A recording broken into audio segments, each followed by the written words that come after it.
Ladies and gentlemen, we have a problem. Heaven and hell are not places that we enter in a future date.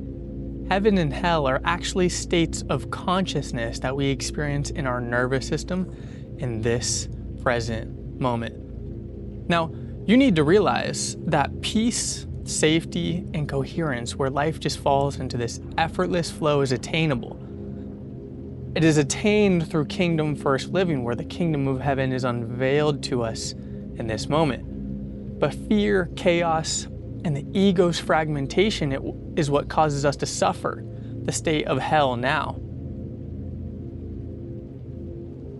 This is why in Luke 17:21, it says, "The kingdom of God is within you." Why would we be called to the idea that the kingdom of heaven is within? Because in Gnosticism, it tells us that the prison or hell is unconsciousness, living a life as a slave to the impulses and the mindlessness that we can get carried away in through obsession with the flesh. In Taoism, it says harmony and disharmony are lived in this present moment. So we need to realize that if we do not have an inner protocol or an inner practice through spiritual living, then we are going to naturally descend into disorder and chaos, and life will feel like hell. Our nervous system will become dysregulated. All right, ladies and gentlemen, quick side note.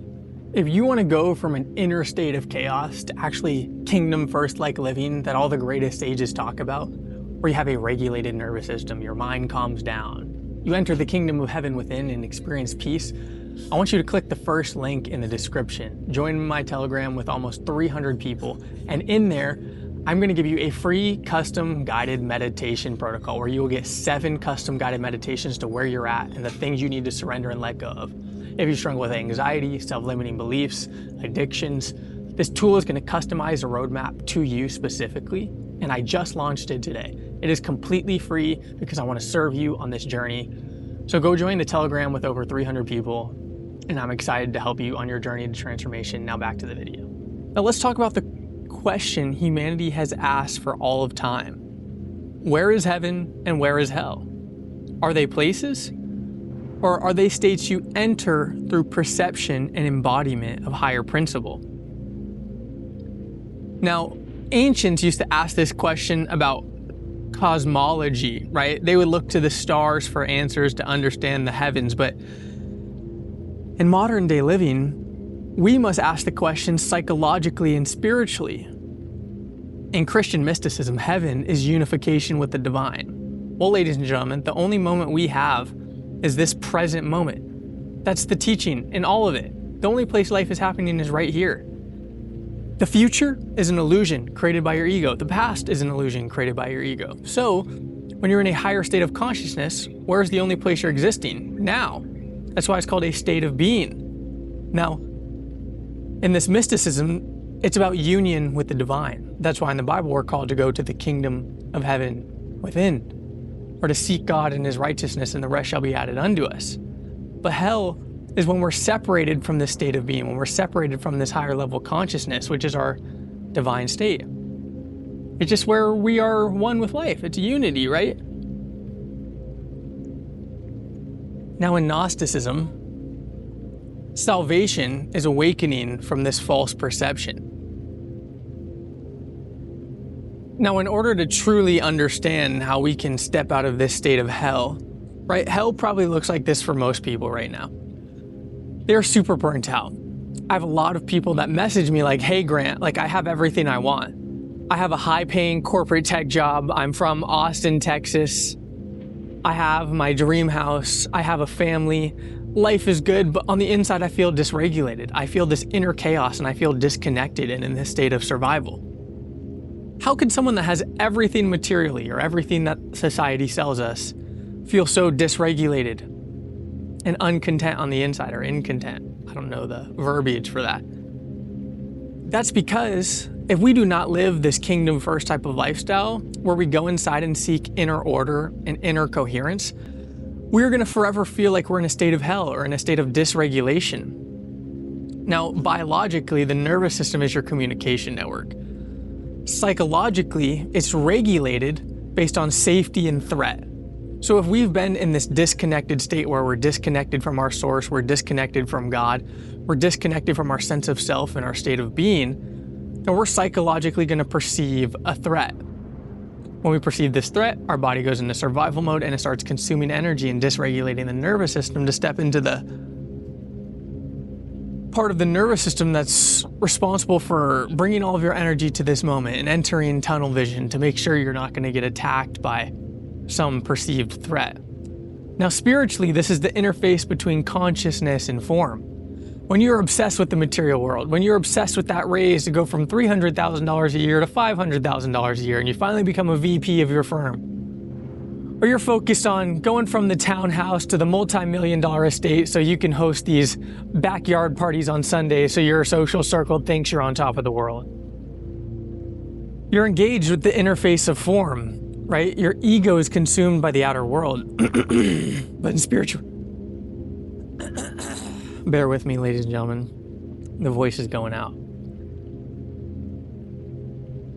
If you're not engaged or focused on the state of being in the form of consciousness, right? To be aware, to be here now, to be engaged with the sense of self, then you're forever going to be entrapped with the material world of illusion, the material world of hell. Now, if you're in a dysregulated state, this translates into chemistry, that translates into a bodily sensation, that translates into a belief, which becomes your embodied reality. Now, in Christian mysticism, it says that the body can become temple or prison, depending on your consciousness, right? This all comes down to your practices. And your practices are a product of your beliefs. Sorry, this is totally not a professional video, but, we just like to hang out. It becomes a prison when you're a slave to the material world, when you're a slave to the flesh, when you're a slave to desire. Because it starts to operate this hellish nervous system pattern out, where you can't control your impulses. You set a goal to get in shape and you don't do it. It's so easy to go get that Kit Kat from the bar or from the pantry, but your dopamine receptors are so messed up that you can't even eat vegetables or an apple to get the same satiating experience. In Taoism, the body mirrors inner imbalance or inner harmony. So we need to define heaven and what that looks like in everyday life for you, so you can start implementing the practices to have this experience. Now, in Christianity, it's unity with God. In Buddhism, it's freedom from suffering. In mysticism, it's wholeness and union. In neuroscience, it's regulated coherence. In psychology, it's presence and integrating the shadow. Right, integrating the concepts of our ego and self that we cast away. At the nervous system level, it's safety, openness, and connection. Now, I need to highlight all of these different teachings because it's just not one size fits all. You need to have union with your spiritual source, like Christianity, with God.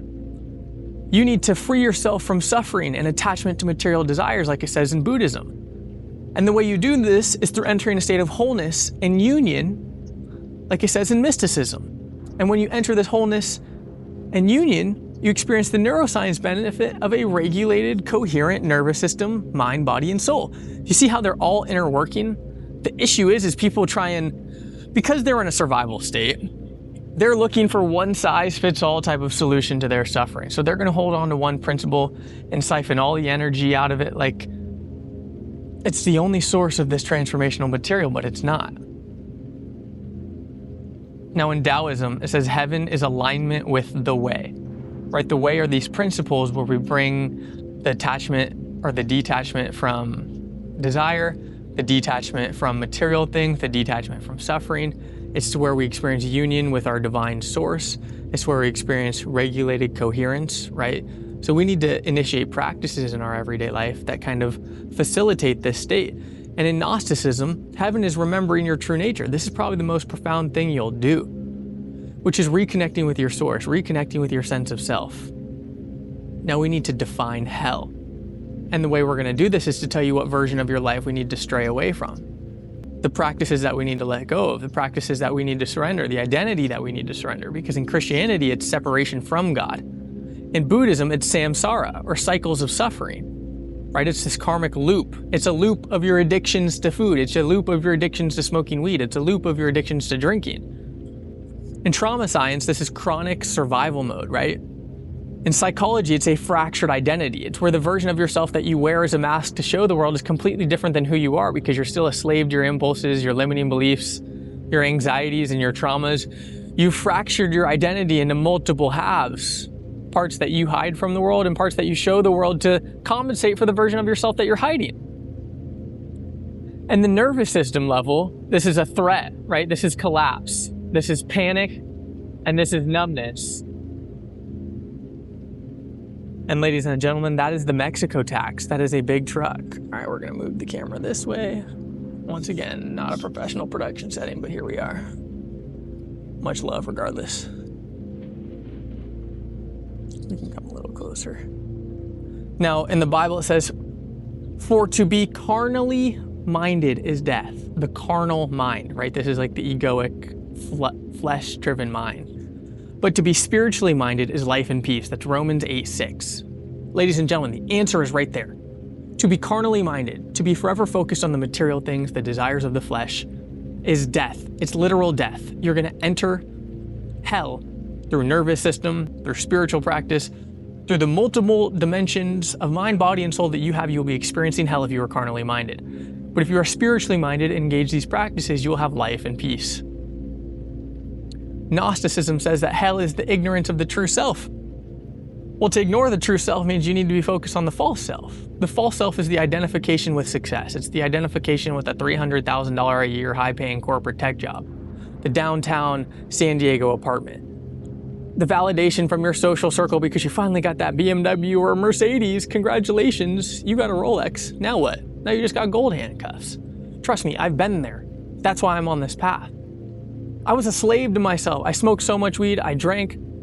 I was making a lot of money running a creator business, but I was, let's just say in hell, for lack of a better word, right? That's what we're talking about. Now in Taoism, hell is resisting the way, and it's living against the way, right? It's ignoring your true self. It's ignoring the meditation. It's ignoring the journaling, and it's ignoring eating clean and going to the gym and taking care of your body and getting off social media because it messes with your dopamine. Now, the first state we need to transform is our perception, right? Our perception is how we view ourselves. People do not see reality as it is. They see reality through their nervous system state, right? If they're unconscious and they're in a state of survival, then they're going to forever be a victim to this state. Fear filters reality into a threat. Shame filters reality into rejection. But peace filters reality into possibility. Regulated bodies perceive more clearly. So, this is why in the Bible it says, blessed are the pure in heart, for they shall see God. To become pure in heart, you must set out with the proper intention, and that is to set out with humility, to know that you may not have the answer right now, and to know that these principles are waiting to be called upon in your everyday life. So you enter life with an open heart and an open mind, and you purify yourself by rejecting the carnal mind, by rejecting the egoic self, by rejecting whatever society tells you is the proper life, because it's not, ladies and gentlemen. The reason I highlight all these teachings from Buddhism to Christian mysticism to Christianity to Taoism is because we need all the answers. There are spiritually gifted people from every avenue of life. I'm sorry, this is gonna just be a raw video. And I hope you're getting something from it. This is just casual. I'm not trying to be some fancy creator. I'm just here trying to tell you the truth. In Taoism, it says, muddy waters clear when left alone. So the first call to action is stillness, ladies and gentlemen, peace. The way we enter this is through letting go and surrendering, right? We have to detach from the identity that has a dysregulated nervous system. We have to detach from the thoughts, emotions, actions, and behaviors regulating the state of hell internally. Now let's talk about how you're going to transition from hell to heaven, because you do not merely think your way out. This is where everyone's stuck. They're watching these videos. They might be getting a few simple practices in, but they're still trying to think their way out. They're like, yeah, I need to regulate my nervous system. I need to meditate. I need to have a connection with God. That's thinking your way out. Doing it looks completely different, because in meditation, you are still. You are not accepting the voice in your mind, which is completely different than thinking. So doing is completely different than thinking. You have to regulate your way out. It is a moment-to-moment practice. It is a moment-to-moment act of surrender, an act of embodiment. You practice your way out, ladies and gentlemen. So if you want to learn how to do these practices, go click the first link in the description, because I have a Telegram with almost 300 people in it, and we're learning to practice these things daily. And I just launched a custom surrender protocol tool that you can use to get a custom 7-step guided meditation roadmap. And I build a roadmap to all your custom questions and answers. So I'm going to ask you a few simple questions about the things you want to detach from, the things you're struggling with. And it's going to build you a custom roadmap on things you actually need to do to transition from hell to heaven. So go check that out, because I just built that in the last 36 hours. Your peace must become physiological, right? It must manifest in your body, and we do this through practices. We don't think our way out of it. Our mind and our body and our soul are one entity. They're one unit. So we can't neglect. In Christianity, this is kingdom first living. This is inner order first. In mysticism, this is where you embody union. It's not theoretical. So the first step we do this to go from hell to heaven is awareness, right? We need to recognize that anxiety is not the ultimate truth. We need to recognize that fear can be unconditioned. We need to recognize that old emotions are memory loops. Because awareness interrupts the trance, ladies and gentlemen. It breaks the pattern. Because witnessing weakens the identification, because you're like, wait a second, I'm in a different state perceiving the old version of myself, and now I look completely different. In Gnosticism, it says to know yourself is to begin freedom. The sun keeps encroaching, ladies and gentlemen, so we're gonna keep moving. Bear with me. I got nothing but love if you made it this far. So step 2 after awareness is regulation, right? This is breath work, this is grounding, this is stillness, this is safe connection, this is presence in the body. Now, ladies and gentlemen, I cannot coach you or teach you how to do these practices from YouTube videos, because I need to be in your presence to guide you through that state, which is why I have my Telegram, which is why I have these guided meditation protocols, so you can start to do it on your own. So please take advantage of the resources I'm giving you. I'm going to dedicate my life to this. So 20 years from now, you're going to see the same Grant having the same conversation, just more evolved and hopefully more Dumbledore-like. My goal is to be Dumbledore by the time I pass and to leave you guys something. So my YouTube channel and all my assets are left to the world to help people go from hell to heaven. Now, when you engage with breathwork, grounding, and stillness, you find a safe connection. You find presence in the body, and your nervous system learns safety. This is where in the Bible it says, be still and know that I am God. All right, ladies and gentlemen, bingo, here we go. Ding, ding, ding, we're starting to get to the state now. You start regulating yourself after you increase your awareness, and then you start to be still and realize that I am God.